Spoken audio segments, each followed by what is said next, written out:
All right, so this is our purchase contract. So when somebody writes an offer, it will be a document like this that we write. So in this case, we'll have the seller's name here, the buyer's name here. Only the buyer and seller are party to the purchase contract. We are not, as real estate agents, party to the seller contract. And then we will have municipal address of the property, so 123 Main Street, and legal description of the property to make sure that we are, engaging in the right property. And then we will have unattached goods, so anything that are part of the contract. So, for example, fridge, stove, washer, dryer, dishwasher, window covering. So all these will be unattached goods, things that can be removed from the property. So you can unplug a stove and take it with you, right? So in this case, that's an unattached goods. So we would put that as part of the contract. And then we will have attached goods except for. So this is an inclusion, what's included with the property. So your appliances, etc. And then we have attached goods except for what's excluded from the property. So let's say there's an old freezer sitting there, or there is something that they don't want, right? So then you can put that in there. And then purchase price, this is how much the person is offering for the property. So let's say 450,000, right? So we would put that in there. And then let's say, what is the completion date? Completion date would be when the possession date is, right? So when they're completing contract, let's say end of February, and then these are the terms of the contract. And then we talk about which brokerage will provide the documents to the lawyers, the closing documents to the lawyers. So generally it's seller's brokerage.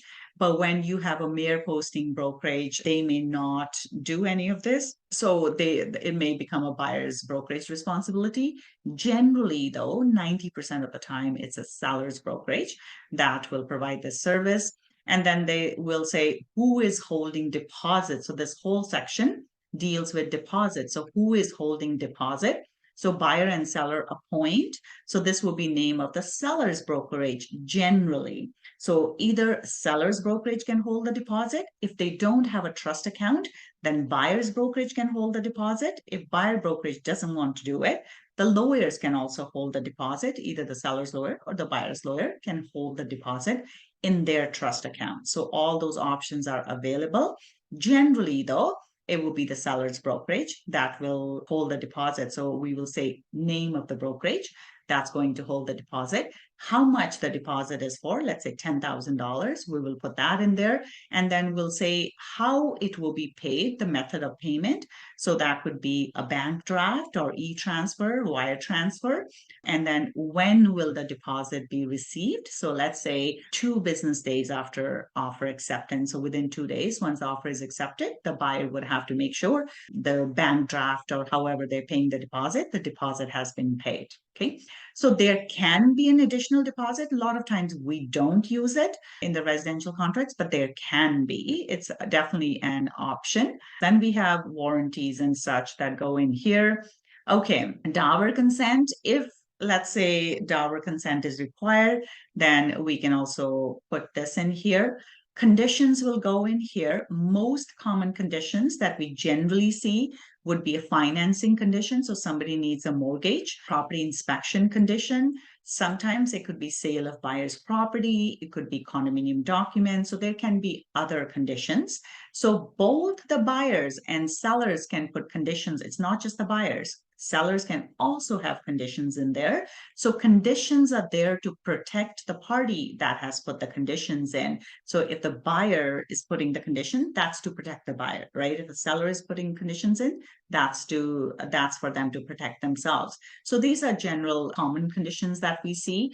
Now here we will have, for example, when is the condition valid until? So generally we can say like 1 week, right? Or 2 weeks. So we will have to put the date and the time. So condition is valid till like, let's say February 25th till 5 p.m., right? So even if it goes 5:05, then the condition is done. Like if it's not waived by 5 p.m., if that's what it says here, if the condition is not waived by that time, the contract is done. right? It's no longer applies. So we have to make sure the time becomes of essence. We have to make sure the conditions are removed. Either they are waived or non-waived prior to that time. Okay. And then, so same thing from seller side, we could have conditions like dower consent conditions. We could also have purchase of their property. So let's say seller is selling a property and they're going to buy a property. So they could include a condition that they will only sell the house if they have been able to purchase a house in the meantime, right? So there could be conditions like that. And then there could be other buyer conditions. For example, let's say the property is rented, right? There's tenants in there. So we are going through this process of buying a property where tenants are already in there. So we would want to make sure that the deposits are transferred over, right? So then there's lease is transferred over as well. So things like that, you could put in there that there would be a valid lease agreements, right? So you could put additional conditions. Either party can put additional conditions in there. And then you can have, there's different options that can be added, any additional terms that, for example, the seller will allow a walkthrough of the property prior to closing. So you can add conditions like that or terms like that in there. And then, seller's brokerage and the buyer's brokerage in contact information will be there. And then agent's information will be in there as well. And then sometimes if the brokerages are not part of this, it could also be somebody else, like the lawyer could be taking care of the contract, right? So that will be in there. And then confirmation of the contract terms, it means that both parties have read the entire contract, they understand what they're signing, they agree to the warranties and representations. Both parties will initial this. And now we come to the offers and counter offers section, right? So this is where you will see, so offer or counter offer will be open for acceptance until. So this is where you can put the time clause, and time clause, especially if it's an unconditional offer, you want to have a time clause in there because otherwise they could accept the offer 2 months later. Right now, your buyer is stuck with this, right? So generally, you want to have a time clause in there, especially if there are no conditions, right? So in this case, it could be 2 days. You can give them 1 day to consider the offer, after which the offer is no longer valid. The reason you would want to put a time clause in there would be because then your buyer, maybe they're interested in another property as well, right? So you don't want to leave this offer open. So you want to find a yes or no answer, or you want to see where this goes, and then you have a timeline. So then the seller will only have, so let's say we say that this offer is valid until February 11th at 5 p.m., right? So you're giving them 1 day till 5 p.m. The following day at 5 p.m. If you do not get a counter offer or you don't hear back from them, then you can take your buyer and put an offer on another property, right? So this gives them a timeline to respond to an offering. So in this case, then you would date it, get them to sign it and date it here. And then acceptance. So what time did the acceptance happen? So this is where once the seller accepts the offer, so they can sign here. And this is when we know that the offer has been accepted. Now, here's the thing. So let's say they are countering the offer, right? So again, they would have to counter the offer before that timeline. So if the timeline is 5 p.m. the following day, so before 5 p.m., they have to respond. So they can choose not to respond. So maybe the seller, like the offer is too low. Somebody's putting a lowball offer in. They don't like it. They're offended by it. They choose not to respond. They have that option. Or they can respond to the offer, so they can change the terms.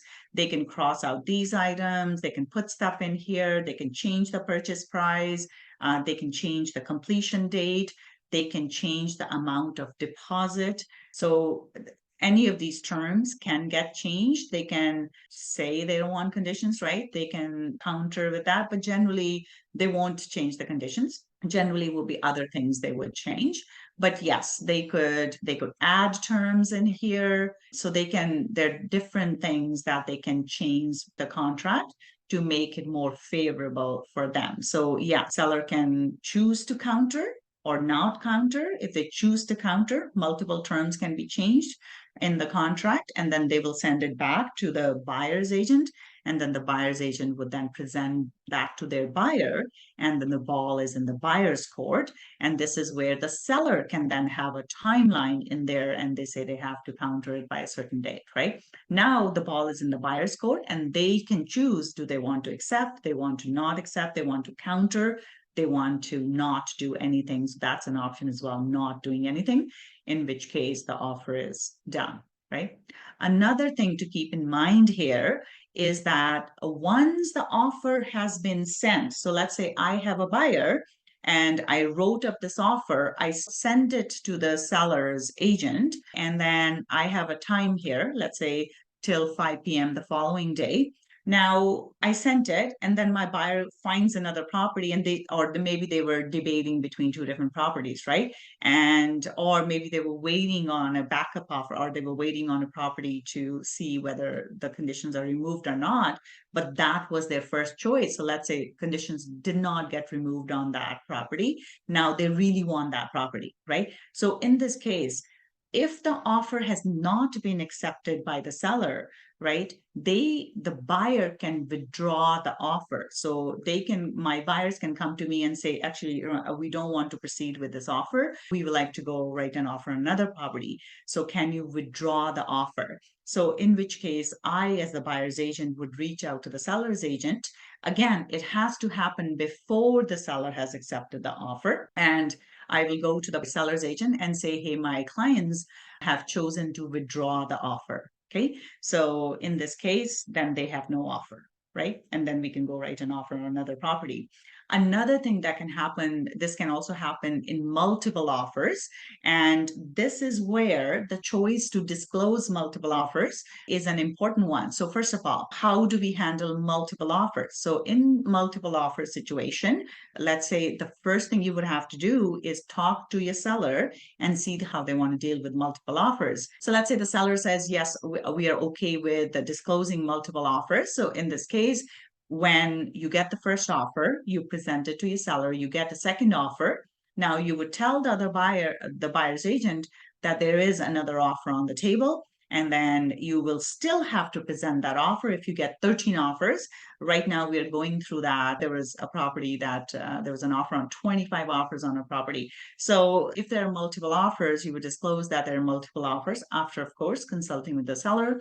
And then now with the multiple offers, the benefit is that it creates a bidding war, right? Which is good for the seller. The downside for the seller is sometimes what can happen is when the person finds out that there are multiple offers, and this just happened to one of our agents. He was discussing this situation with me. There were multiple offers. There was another offer on the table, and that was disclosed. And his clients decided that they did not want to proceed with the offer. So they withdrew their offer. So that can be the downside of disclosing multiple offers. Some buyers can choose to withdraw the offers, or all buyers can choose to withdraw the offers, but only until the time it has not been accepted. If the seller had, let's say, accepted an offer and that had been communicated to the buyer's agent, now that offer cannot be withdrawn, right? So the offer can only be withdrawn before it has been accepted by the other party.